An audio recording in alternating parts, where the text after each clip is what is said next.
धर्मानुरागी महानुभाव, आज हम उत्तम सत्य धर्म की ओर आगे बढ़ रहे हैं। अपने अंदर से क्रोध, मान, माया, लोभ का हमने अभाव पूर्णतः तो नहीं किया, लेकिन उसकी जड़ को तो हिला दिया। जो बड़ी मजबूत जड़ थी क्रोध की, मान की, माया की, लोभ की, अनंतानुबंधी कषाय नाम की जड़ थी। अनंत अनुबंध है जो संसार का अनंत संबंध बांधती है। ऐसी तीव्र क्रोध, लोगों में ऐसा तीव्र क्रोध होता है कि वो कुछ भी करने को तैयार हो जाता है। ऐसा मान होता है कि मर मिटने को तैयार होता है।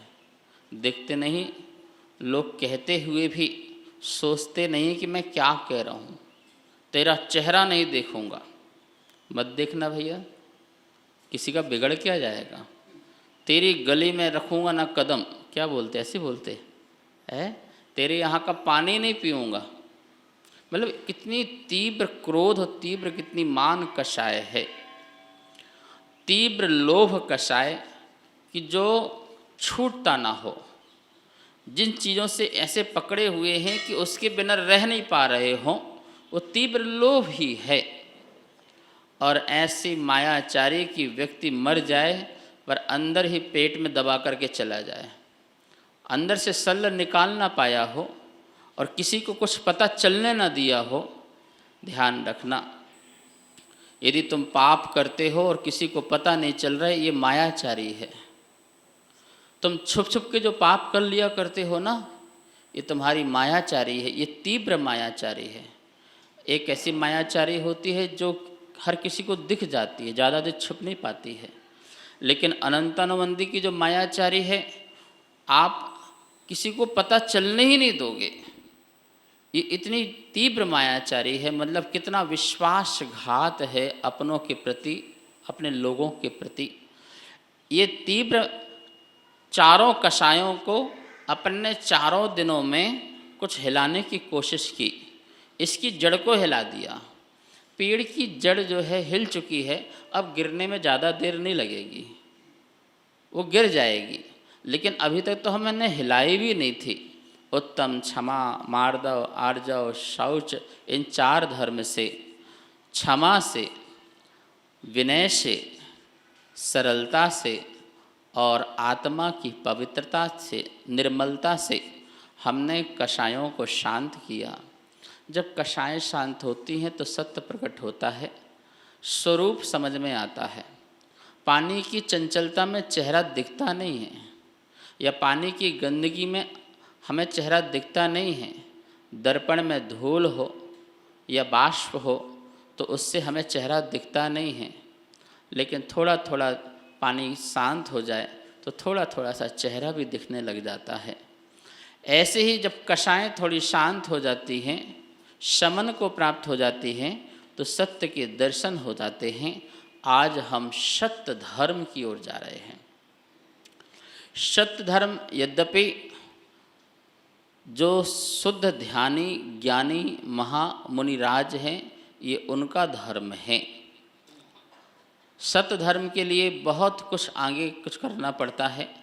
देखिए, चार चीज़ों में बंधा हुआ है: सत्य अणुव्रत, सत्य महाव्रत, सत्य भाषा समिति और सत्य धर्म। चौथे नंबर में जाकर के आया। प्रारंभिक अवस्था में श्रावक को सत्यानुव्रत लेना होता है। यद्यपि आप पूर्ण रूप से झूठ का त्याग नहीं कर सकते हैं। आप घर में रहते हैं, परिवार में रहते हैं, व्यापार करते हैं, न जाने कितने झूठ बोलने पड़ते हैं, तो आपके लिए कहा गया है कि सत्य अणुव्रत का पालन करो। सत्य अणुव्रत का पालन का मतलब है कि आपके लिए अणु अणु छोटे छोटे झूठ चल जाएंगे, लेकिन बड़े झूठ नहीं चलेंगे। आपको बड़े बड़े झूठ का त्याग तो करना ही पड़ेगा, जिससे किसी को बड़ा दुख हो, बहुत कष्ट हो, बहुत पीड़ा हो। तुम्हारे झूठ से ये बहुत बड़ा झूठ हो गया। थोड़ा सा झूठ चलेगा, जैसे कि महिलाएं लोग बोल देती हैं आज खाना नहीं बनेगा। बोले क्यों? घर में कुछ नहीं है, सामान लेके आओ तब बनेगा। यद्यपि 3 दिन का खाना रखा हुआ है, अभी 4-5 दिन का भोजन घर में रखा हुआ है, लेकिन उनको गृहस्थी चलानी है। उनको घर चलाना है और तुम्हें टाइम नहीं है, तुम्हें समय नहीं है, तो वो अनशन लेके बैठ गए कि आज भोजन नहीं बनेगा, आज तो तुम लेके आना ही पड़ेगा। तो ये छोटा मोटा झूठ है, इससे कोई ज़्यादा किसी को कष्ट नहीं हो रहा है, किसी को ज़्यादा पीड़ा नहीं हो रही है। यद्यपि झूठ है लेकिन उसका अभिप्राय झूठ का नहीं है, अभिप्राय झूठ का नहीं है। एक जीवन यापन करने की एक पद्धति है, एक व्यवस्था है जिसमें ये कहा जाता है, ऐसा बोला जाता है, ठीक है ना। तुम्हारे जेब से पैसे निकाल लिए तब भी बोल रहे नहीं निकाला, मैं नहीं निकाला, नहीं निकाला, मैं क्यों निकालूँ, मैं चोर हूँ, डाकू हूँ, तुमने मुझे क्या समझ रखा है। उसका इसलिए निकाल रखा, तुम खर्च कर दोगे, वो बचा के रखेगी, जब तुम्हें काम पड़ेगा वो सारा निकाल के तुमको दे ही देंगी, और दे ही देते हैं। इनका एक अलग से बैंक बैलेंस होता है, एक बैंक बैलेंस अलग से होता है। और जितनी सासू माँ होती है उनका तो बैंक बैलेंस दामाद का एक अलग से होता है, दामाद के लिए अलग से बैंक बैलेंस होता है, वो अलग से चुपचाप दे देते हैं, पता भी नहीं चलता सेठों को क्या हो गया, ठीक है ना। तो इस संसार के छोटे मोटे झूठ जो परिवार को, जीवन को चलाने के लिए, इसलिए महावीर भगवान प्रैक्टिकल हैं, जैन धर्म प्रैक्टिकल है, व्यवहारिक है कि तुम नहीं त्याग कर सकते, इसलिए तुमसे त्याग की बात ही नहीं की। उन्होंने कहा सत्य अनुव्रत का पालन करो। तुम मोटे मोटे बड़े बड़े स्थूल झूठ नहीं बोलोगे, ये नियम लो। किसी के प्राण ही चले जाएं तुम्हारे झूठ से, किसी का बिल्कुल ऐसा नुकसान हो जाए कि उसको मरने के भाव आ जाए, तो ये बात सही नहीं है, ये गलत सही नहीं। किसी ने विश्वास के साथ आपके पास अपनी धरोहर रख दी मान लो, तो आपने उसके साथ विश्वासघात तो मत कीजिए, क्योंकि धन भी एक प्राण है।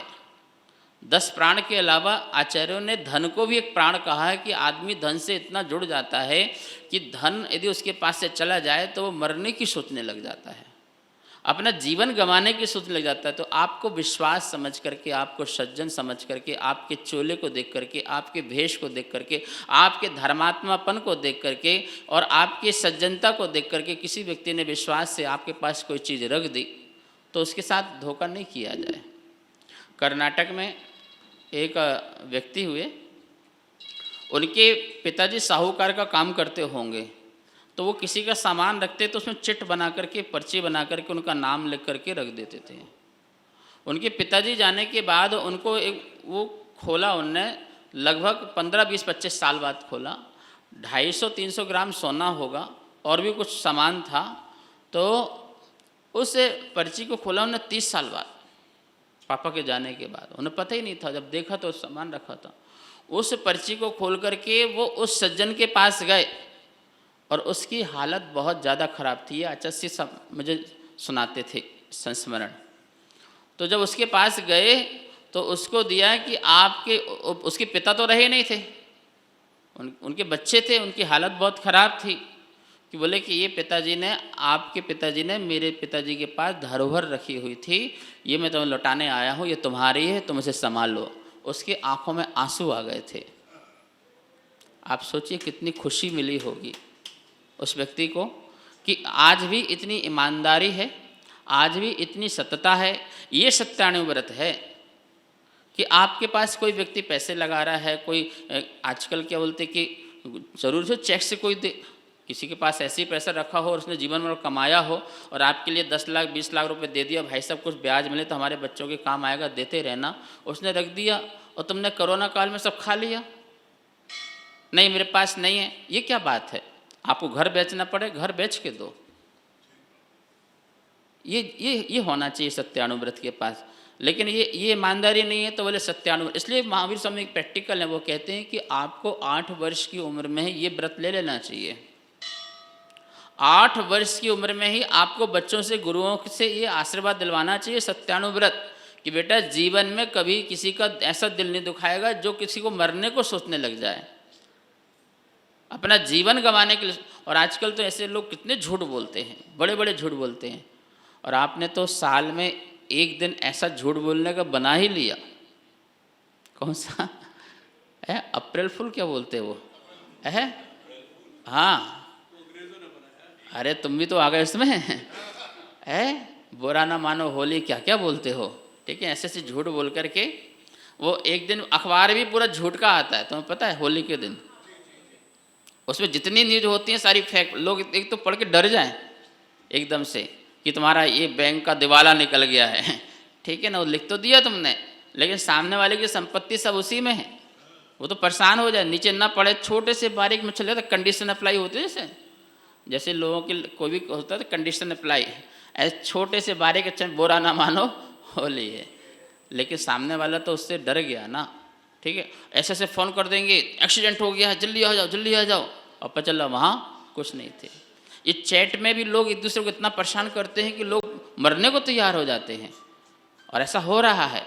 नहीं, ऐसे कभी भी अपन को सत्यानुव्रत ग्रस्त जीवन के लिए भगवान महावीर स्वामी ने कहा है, संकल्प ले लो कि अपने जीवन में ऐसे बड़े बड़े झूठ नहीं बोलेंगे जिससे सरकार का नुकसान हो, समाज का नुकसान हो, परिवार का नुकसान हो, और सबसे ज़्यादा अपना स्वयं का नुकसान हो।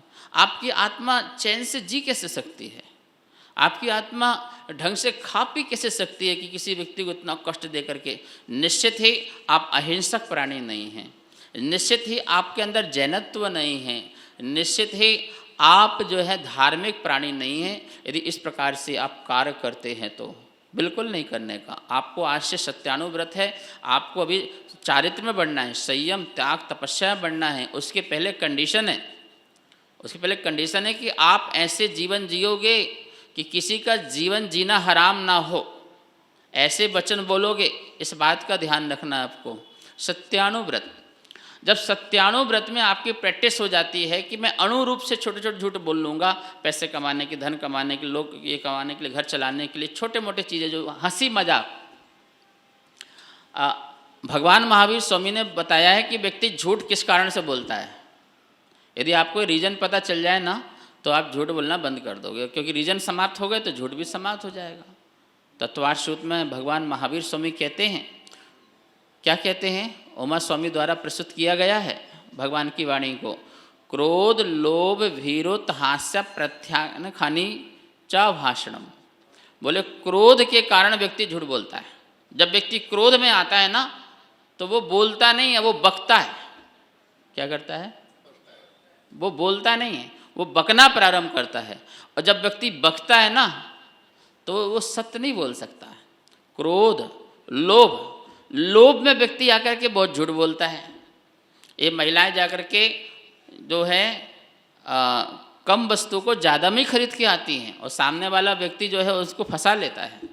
अरे दीदी कैसी बात कर रही हो, आप तो अपने घर की हो, हम तो आपको ज़्यादा लगा ही नहीं सकते। एक कोल्ड ड्रिंक लेके आ अम्मा को, तो नौकर को एक कोल्ड ड्रिंक पिलाई तुम्हें, और ऐसी बातें बोली और वो तुमको बेवकूफ़ बना दी। लोभ, लोभ में व्यक्ति क्या बोलता है, यदि किसी को लोभ होगा तो ज़्यादा कमाने की इच्छा होगी तो वो झूठ बोलेगा ही बोलेगा।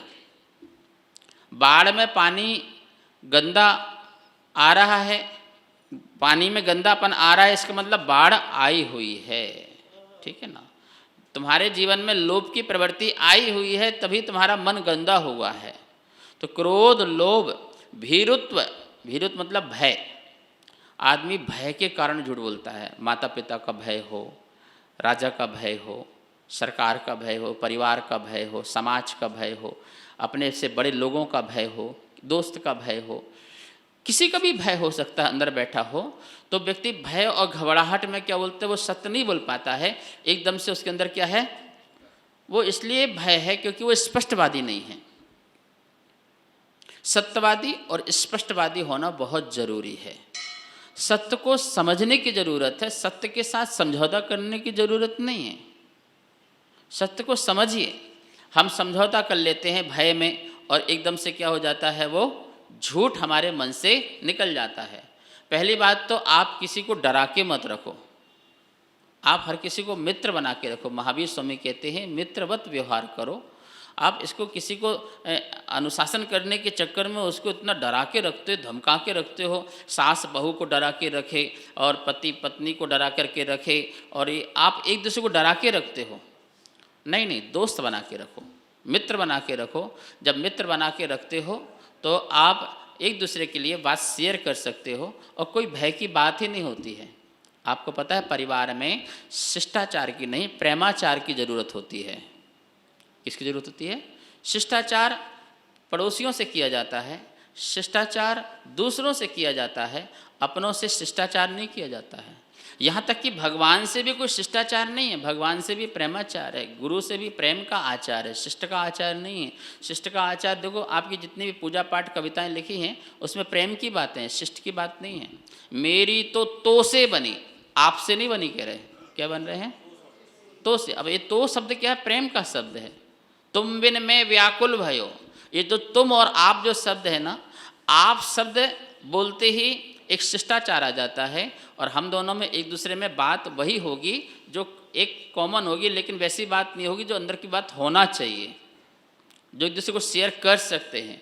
लेकिन जैसे तुम बैठो यहाँ बैठो, इसका मतलब अंदर से बोल रहे हैं, इसका मतलब कि बहुत अपनेपन से बोल रहे हैं, मतलब कि हम आपको बहुत प्रेम करते हैं इसलिए ऐसा बोला है कि तुम यहाँ बैठो, तुम यहाँ बैठोगे, तुम ये करोगे, तुम ये खाओगे। मैं तुमसे बोल रहा ना, मैं तुमसे बता दिया ना। इसका मतलब क्या है? एक अधिकार है, एक अंदर से बात बिल्कुल साफ़ सुथरी है कि मेरे अंदर जो है वो सब कुछ साफ सुथरा है। तुम सब मुझे समझते, मैं तुम्हें समझता हूँ। इतनी त्वमेव माता त्वमेव पिता, भगवान माता भगवान पिता ऐसा कुछ नहीं कहा संस्कृत में। त्वमेव पिता त्वमेव माता, तुम मेरे पिता हो। मतलब तुम जो शब्द है एक आपके अंदर घनिष्ठता लाता है और सतता लाता है, कुछ छिपता नहीं है, भय नहीं होता है। और जैसे आप आइए ना, आप बैठिए ना, ये तो फिर फॉर्मेलिटी सी चीज़ें हैं। लगता अच्छा है, शब्द अच्छे लगते हैं, लेकिन अंदर से छुपाव आ जाता है, दुराव आ जाता है, अलगाव आ जाता है, ठीक है ना, लगाव पैदा नहीं होता है। तो सत्यानुव्रत में हमें ध्यान रखना है, क्रोध लोभ भीरुत, भय के कारण व्यक्ति झूठ बोलता है, और एक सबसे ज़्यादा झूठ बोलता है हास्य। किसके कारण?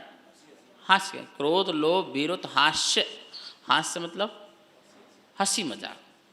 जब भी आप हंसी मजाक करोगे आपके अंदर से झूठ ही निकलता है, क्योंकि हास्य तभी हो सकता है जब बढ़ा चढ़ा के बात करोगे, जब लाग लपेट कर आके बात करोगे, मिर्च मसाला लगा के की बात करोगे, और उसमें भी कुचेष्टा करते, हंसाना और बोलते कि हास्य करना, और उसमें भी हाथ पैर चलाना, मजाक करना, जितने भी हठास हैं, ये इन सब में व्यक्ति सत्य नहीं बोल पाता है, वो झूठ बोलता है। तो क्रोध लोभ भय और हास, इन प्रत्याख्यानी, जो ये इनका प्रत्याख्यान करता है उसी का ही अनुविची भाषणम है। अनुविची मतलब आगम के अनुरूप भाषण है, शास्त्र के अनुसार भाषण है, महावीर के अनुसार, सत्य धर्म के अनुसार भाषण है, बाकी सब भाषण नहीं है, ठीक है ना। तो सत्यानुव्रत सबसे पहले जब आप किसी में प्रैक्टिस हो जाती है तो बोलते हैं अब आप सत्य महाव्रत की ओर जाइए, अब सत्य महाव्रत की ओर जाइए। सत्य महाव्रत में मुनि धर्म आ जाता है कि अब अणु बराबर भी झूठ नहीं बोलना है, प्राण भी निकल जाए, प्राण भी निकल जाए तब भी तुमको झूठ नहीं बोलना है, बिल्कुल सत्य ही कहना है। तो सत्य धर्म का पालन, सत्य महाव्रत का पालन फिर मुनिराज करते हैं, इसलिए मुनिराज प्रामाणिक होते हैं। मुनिराज या तो बोलते नहीं हैं और बोलते हैं तो सत्य बोलते हैं, कहते नहीं हैं और कहते हैं तो यथार्थ कहते हैं, इसलिए उन पर विश्वास किया जाता है कि महाराज ने कहा तो गलत कैसे हो सकता है, साधु बोल रहे हैं ऐसा नहीं हो सकता, उनने बोला है तो बात बिल्कुल सत्य है। सत्य धर्म का पालन, सत्य महाव्रत का पालन करते हैं, लेकिन उसमें भी कंडीशन लगाई हुई है। सत्य महाव्रत का पालन करने में भी मुनिराज के लिए भाषा समिति दे दी है कि मुनिराज जब भी बोलना तो भाषा समिति के अनुसार बोलना। क्या बोलना? भाषा समिति में हित मित प्रिय। भाषा समिति मतलब क्या है? हितकारी बोलना, जब भी बोलना हितकारी, अहितकारी मत बोलना। तू नरक जा, तू तो नरक जाएगा, नहीं, ये तो अहितकारी भाषा है। नहीं, आप ऐसा करो, अच्छा जीवन बनेगा, आपका स्वर्गीय जीवन बनेगा, आपका मोक्षगामी जीवन बनेगा। हितकारी भाषा बोलना। हे भव्य जीवो, ऐसा बोलने का है, ऐसे नहीं बोलने का। तू तो अभव्य है, मिथ्या दृष्टि है, ऐसा नहीं बोलो। मिथ्या दृष्टि को सम्यक दृष्टि बनाना है तो आपको उसको ज्ञानी बोलना पड़ेगा, उसको भगवान आत्मा बोलना पड़ेगा, ठीक है ना। आचार्य विद्यानंद महाराज जी के प्रवचन कहाँ से प्रारंभ होते थे? महानुभावों। कहाँ से प्रारंभ होते थे? महानुभाव। एक मेंढक को भी महानुभाव बोला। आप पढ़ो ना, इसमें क्या बोलते कि महावीराष्टक में, महावीराष्टक में मेंढक को क्या बोला? महानुभाव। उस मेंढक को भी महानुभाव बोला जा रहा है कि भव्य जीव को, मुनिराज को, भगवान को, सबको महानुभाव बोला जाता है। तो महानुभाव, महान अनुभव लेने वाला जो व्यक्ति है, ऐसा संबोधन होना चाहिए, हितकारी वचन होना चाहिए। हितकारी, हित, मित, मित मतलब परमित, सीमा, मतलब कम बोलो काम का बोलो। क्या बोलो? कम बोलो काम का बोलो। जहाँ समय मिले वहाँ बोलो, जहाँ नहीं हो वहाँ मौन हो जाओ। ज़्यादा बोलना भी खतरनाक है और कम बोलना भी खतरनाक, बकबक करना भी खतरनाक है, और मौन रह जाना सही स्थान पर वो भी खतरनाक है। नहीं, कम बोलो काम का बोलो, सही समय में सही जगह बोलो, ठीक है ना। गौतम स्वामी महावीर स्वामी से कहते हैं कि प्रभु ये बताओ कि बोलना सही है कि मौन रहना सही है। यदि आप बोलते हैं कि बोलना सही है तो आज के बाद मैं 24 घंटे बोलूँगा, और आप कहते हैं कि नहीं मौन रहना सही है, तो आज के बाद मैं नियम लेता हूँ कि आज के बाद बोलूँगा ही नहीं। तो महावीर स्वामी गौतम स्वामी को समाधान करते हैं कि भाई देखो, मैं तो स्यादवादी हूँ, मैं एकांत का तुम्हें समाधान नहीं दे सकता, अनेकांत से समाधान दूंगा। बोलना भी सही है और मौन रहना भी सही है। जहाँ आवश्यकता पड़े वहाँ मौन रहिए, और जहाँ आवश्यकता पड़े वहाँ बोलिए, लेकिन एकदम से बोलना भी बंद कर दो, बोलना चालू कर दो, ऐसा भी नहीं। चंदूमल ने अपने घर में एक कुत्ता और बिल्ली पाल रखी थी। वैसे जानवर, हिंसक जानवर नहीं पालना चाहिए। हिंसक जानवर से हिंसक प्रवृत्ति आती है और अनेकों प्रकार की बीमारी आती है। उनके अंदर से ऐसे जम्स पैदा होते हैं जो आपके अंदर अनेक प्रकार की बीमारियां पैदा करते हैं। पालतू जानवर जो अहिंसक जानवर हैं, शाकाहार हैं, वो आपकी बीमारियों को एब्जॉर्ब करते हैं। जैसे गाय है, बैल है, वो आपकी बीमारी खींचते हैं और उनको लाभ होता है उससे, वो स्ट्रांग होते हैं आपकी बीमारी से। लेकिन जानवर जो हैं, हिंसक जानवर जो हैं, वो बीमारी छोड़ते हैं और आप जो है लो हो जाते हैं, आप बीमार हो जाते हैं, इसलिए नहीं पालना चाहिए। पर चंदूमल ने पाल रखा था, शौक था, एक बिल्ली को और एक कुत्ते को, ठीक है ना। तो वो जब भी जाता, बाहर कहीं भी जाता है, तो बिल्ली बोलती थी मैं आऊँ। क्या करती थी? मतलब मैं आऊँ, मतलब तुम जा रहे हो तो मैं आऊँ, खाना खाओ तो मैं आऊँ, चलो कोई बात नहीं, चलता है। वो तो बोलती है। एक बार वो अपने लड़के के लिए लड़का देखने जा रहा था, तो जाते समय क्या बोली? ये तो हद हो गई, हर बात में मैं आऊँ, हर बात में मैं आऊँ। तो उसको बहुत गुस्सा आया कि बड़ा अपशगुन तूने कर दिया कि मैं आऊँ। तो उसने डंडी उठा करके उस बिल्ली की क्या कर दी? पिटाई कर दी। कुत्ता देख रहा था, बेटा देख खूब बोलती है ना, तो पिट गई आज। मुझे लगा था तू आज किसी ने कभी ना पिटेगी, और आज तू बहुत बोलते और आज तूने तो गड़बड़ कर दिया। वो इतने शुभ काम में जर रहा, वहाँ भी तूने क्या कहा? तो पिट गई आज तू। कुत्ता समझ गया। कभी कभी दूसरों के अनुभव भी, जरूरी नहीं कि अपने जीवन में अनुभव आए, दूसरों को देखकर भी अपन को ठीक ठाक हो जाना चाहिए। कुत्ता समझ गया कि अपन को बोलना। रात को चोर आए, उसने देखा, बोले तुम जाओ, हमें नहीं बोलना, हमने देख लिया सुबह माहौल क्या था। वो पिटी। अपन को तो पिटना नहीं है, अपन को चुपचाप रहना है। चोर आए, चोरी करके चले गए, ठीक है ना। सुबह उठे तो ये देखा, ये तो बड़ा गड़बड़ हो गया, सब चोरी हो गई। कोई बात नहीं, डंडी उठा करके कुत्ते को पीटा। पत्नी बोली तुम इसको क्यों पीट रहे हैं? बोले कोई बात नहीं, चोरी हो गई तो चोरी, कोई दिक्कत नहीं है, पर ये भौंका क्यों नहीं है? तो क्या हुआ भैया, जहाँ बोलना है वहाँ बोलना चाहिए, जहाँ नहीं बोलना, ज़्यादा बोलोगे तो पिटोगे, और जहाँ बोलना था नहीं बोले तो भी लोग तुम्हें पिटेंगे।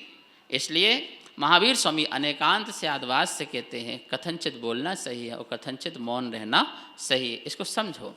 तो भाषा समिति मतलब परिमित, आपको सीमित शब्द बोलना है और समय से समय बोलना है, कम बोलना है और काम का बोलना है। अच्छा, इससे एनर्जी भी आती है। ज़्यादा बोलने से ना एनर्जी खत्म होती है, शक्ति समाप्त होती है, साधना नहीं कर पाएंगे। जैसे उपवास है, उपवास में मौन रहोगे तो आपकी शक्ति बढ़ेगी।